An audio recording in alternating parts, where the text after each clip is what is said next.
Imam Hussein didn't just give his life. Imam Hussein gave everything that he had, which most of us do not even think about doing, let alone acting out. A man who rose to save the dignity of human life. A man who rose to give freedom to humanity, because people are enslaved to their desires, to injustice. Imam Hussein was a man who fought against tyranny, fought against oppression. You don't have to be Muslim to condemn tyranny and oppression.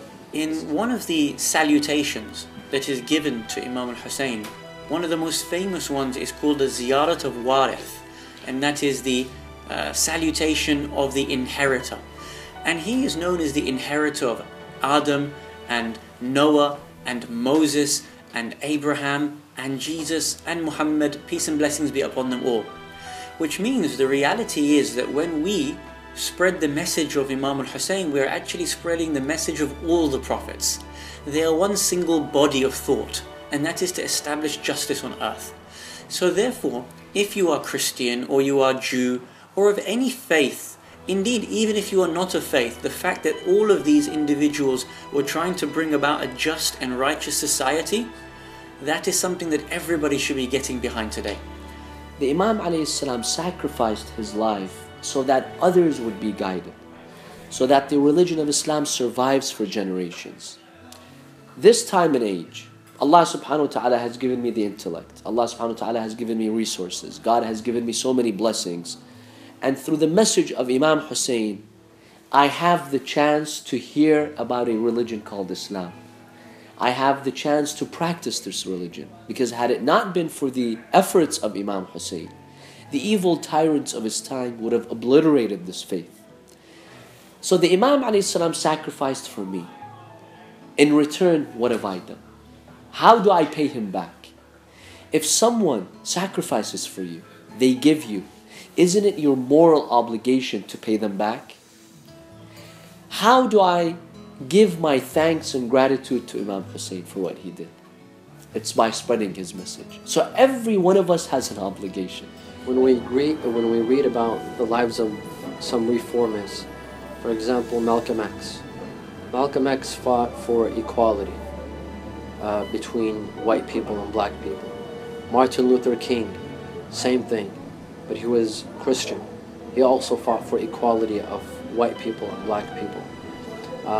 Gandhi fought for the liberation of his people.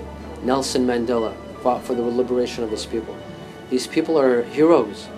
These men are heroes because what they were trying to achieve wasn't materialistic.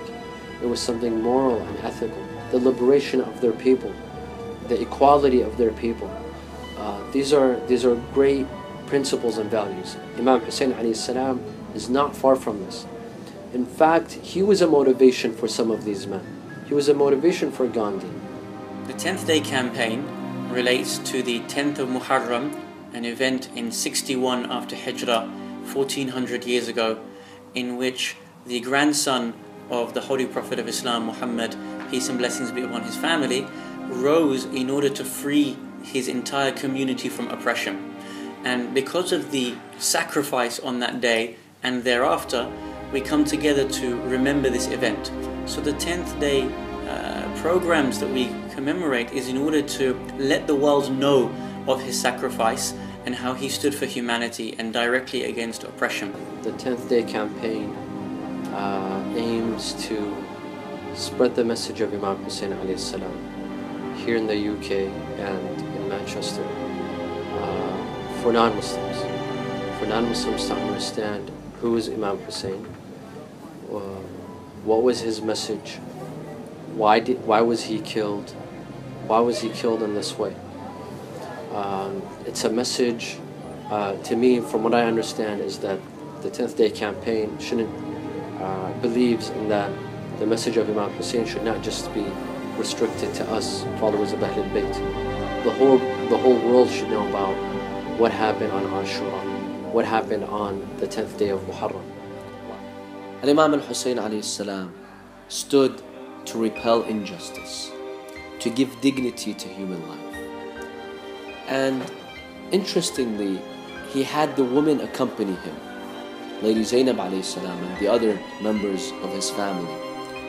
Why did he have them join him, even though he knew that this would be a difficult journey, that a big war would be involved? Part of the reason is so for the women, they can spread the message of Imam Hussein alayhi salam. So the Imam, peace be upon him, wanted people after him to take his message and spread it in their societies. Because in every time and age, there is injustice, there is oppression. If we take the message of Imam Hussein alayhi salam in every society, we can deliver justice. So for me, this project, the 10th day, is to simply raise awareness about why the Imam alayhi salam sacrificed himself.